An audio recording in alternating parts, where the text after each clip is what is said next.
Before I get into the Timepiece Gentleman thoughts, let me know your comments on this watch. My local AD says it's sold out, but it's still on the website. And maybe they just forgot to pull it off, but I know this ain't the most loved brand, and I like IWCs. I have a Breitling. I'm just not going to go out and spend $250,000 on a watch. I mean, a Royal Oak skeleton would be cool and all. Other places I want to spend my money.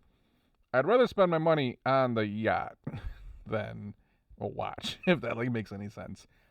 But this one that keeps popping up, and I'm like, man, do I try to track one down? I don't know. Anyways, waiting on a Rolex Deep Sea still.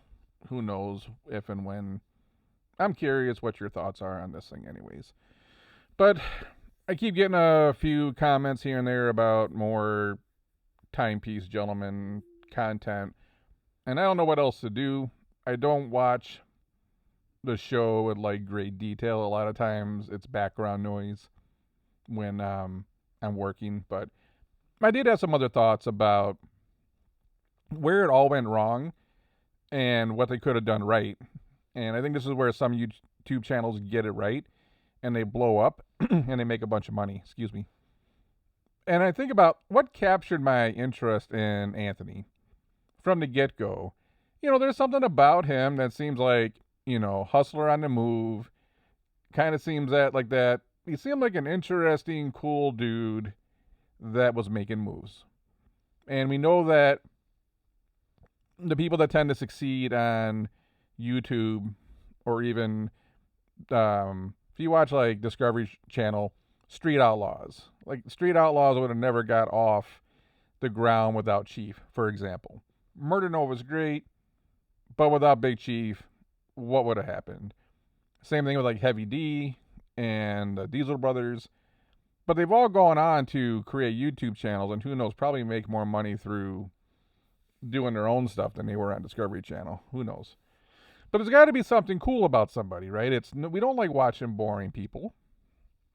Someone left a cool comment yesterday that, hey, we like watching train wrecks, and I'm ad-libbing on what they said. And that's a good point. We don't want to just watch a train go by. We want to watch a train wreck. It's how many people watch The Deadliest Catch because they're waiting for a boat to sink? That's how much of that is why people watch The Deadliest Catch, for example. So I think some people were tuning in waiting for this thing to blow up. But there's another thing that we like. We like the journey. A lot of times we see somebody that's got the cars and the homes and all this stuff going on. And it's like that old, I forgot the show. It was on TV, but they would go to mansions and ask people what they did for a living. Then there's that other show, Lifestyles of the Rich and Famous. But you're always curious when you see someone with the big house, you see someone with the new Lamborghini. What do you do? How'd they get that money? And I think Anthony had, and he might be able to recover from this. I don't know. I don't know. I can't. Who knows? But if you would have shown the journey, you could have taken us all on a 5-year ride of building this thing up. Go look at Whistling Diesel's channel when he first started, just doing crazy stuff out on the farm. Go look at what any of the car channels did way back in the beginning. And it's, Street Outlaws. Go look at the first season. It wasn't pretty. But it took 5 or 10 years to really build us up into something. And I think where he messed up was trying to hit that fast forward button from we're a gray market watch dealer making some moves to $100,000 a month apartments. And man, it's like that CD back in the day that had all the scratches, and you got 10 songs, and you start playing the first song, and it automatically skips to track 10, and you're like, what the hell happened to the rest of the album? That's where it's you just try to do it too fast, too much. If you would have just slowly built this story, look, maybe instead of a $100,000 a month apartment, you get a $10,000 a month apartment, which in LA ain't getting you much, but you probably could have got one of those cooler high-rise type buildings with the nice common area, and That's like, give us that story of, hey, I'm making moves here, or maybe you go to Miami, 10 grand, get you a little more a month.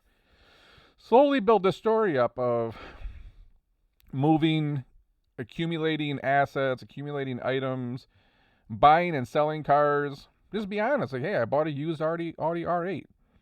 Modify it, sell it, go buy the next thing. Like so many of the car channels have done. DDE is constantly moving cars in and out. All these car channels are always moving stuff in and out. You know, how many times have you seen a channel that was about one thing and then they buy a Ferrari and the next thing you know their channel adds 100,000 subs? I understand why Timepiece Gentleman was doing it. But you could have showed us his whole journey and just kept giving us the watches, going to the trade shows, making deals, just watch talk all day, integrating in more lifestyle, building up a subscriber base to the point to where maybe these what's a good example? Like Lexus used to sponsor the U.S. Open. Maybe it still does. You know, what people that watch tennis, is a probability that you're going to want that they would be interested in a Lexus. You know, you get sponsors that are interested in people who are looking at $50, $100, $200,000 watches. Why do the car channels clean up? They get paid more money because, you know, it's Lamborghinis. We're talking about all these luxury items. Anthony could have built up a channel that got sponsorships, that got a higher CPM for ad pay. There's so many opportunities here where if we just would have slowed down and not tried to look so baller so fast, there's so much life to live. You didn't have to go out and spend $25,000 at a steakhouse or whatever. I don't know what the hell they did. Someone else made a comment about the one private plane thing that the customer was already flying, and I don't watch these things exactly. I'm just talking about anytime I see anyone on a private plane, I just start thinking, what's going on right now? Because I know what it costs to fly on private planes, and it's just, for what? To buy a watch? Whole other conversation, but we could have just slow rolled this, made some moves. Maybe you move to Miami, maybe you move to LA.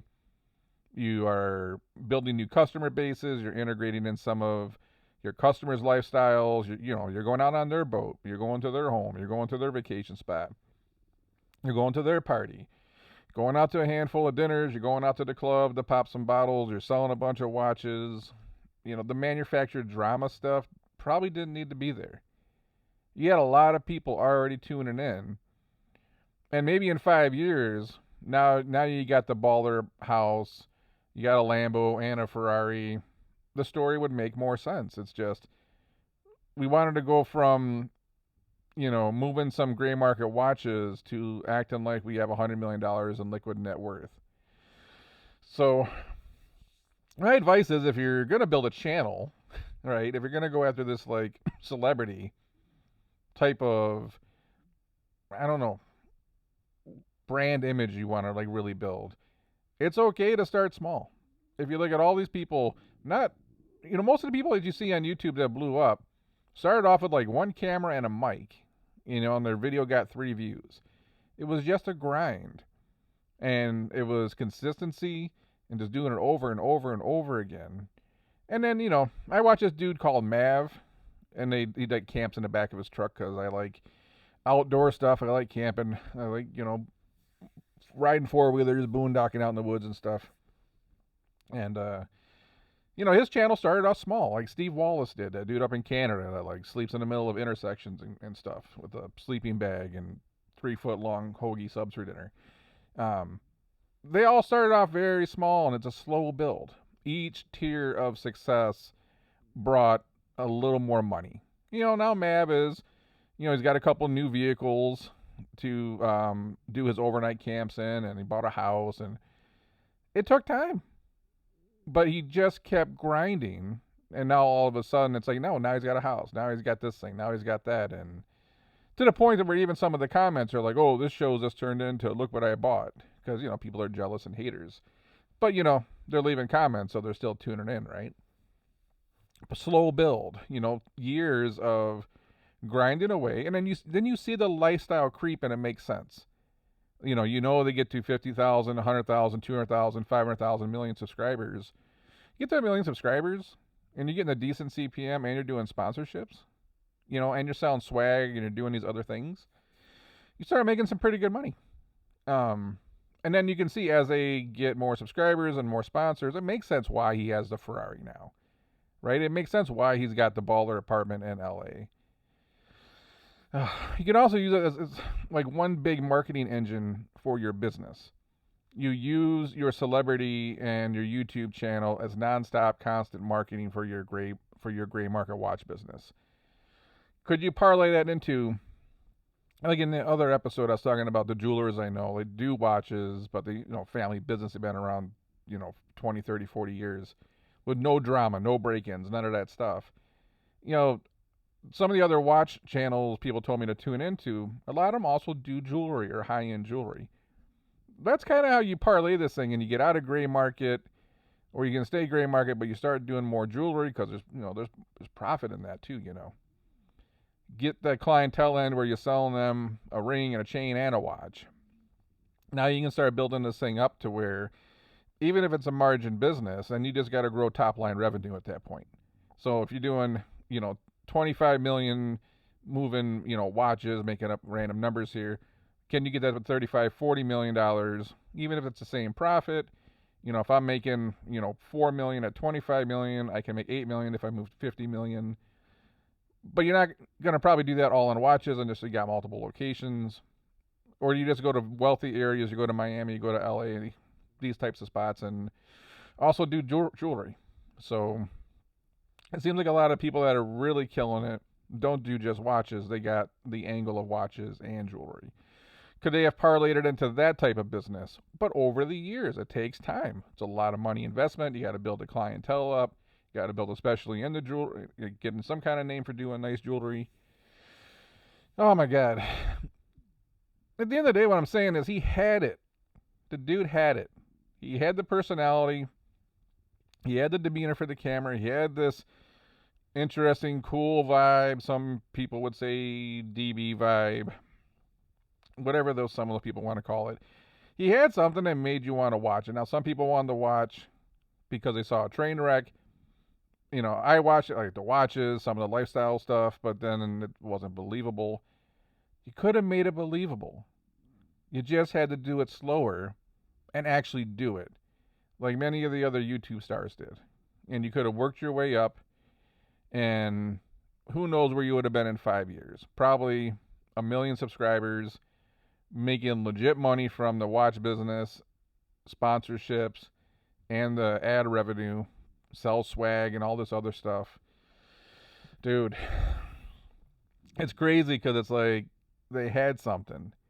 There's so many people out there that try so hard to get a YouTube channel to blow up. They had something, and now it seems like it's gone. And maybe they can get it back, but hey man, if you want to build a channel, start slow and just ride each tier of success to get to the next level. Don't try to hit the fast forward button. It usually blows up in your face. And I had a book that Kanan Carpenter and I are working on about the laws of growth strategies and marketing. And it's just one of those things that there's a whole chapter dedicated to your customers not that stupid. And I think that many marketers get that wrong. I think many people in business they think that the customer's stupid. Most of us seen something going wrong with TPG when things where the money just didn't add up, right? Something didn't feel right. And I think they potentially, who knows if this is true, maybe manufactured some drama. Like, not all real reality TV is real. Maybe there was some manufactured drama thinking that the audience wouldn't catch on to it. And I think about that chapter of that book, and I'm like, the audience is not that stupid. When you look at how many comments on these videos, people are talking about they didn't believe it, something didn't feel right, the money didn't add up, numbers didn't add up. Dude, just keep that in mind. Your customers are not that stupid, and don't make that mistake. But on a closing note, what do you think of that watch? Drop a comment. I'm curious. If not this, something similar, something that I don't know, something that you wear on a boat, water, sunshine, something a little bit different than a metal bracelet or a brown leather band, something like that. Drop a comment, let me know. Anyways, I'll catch you on the next one.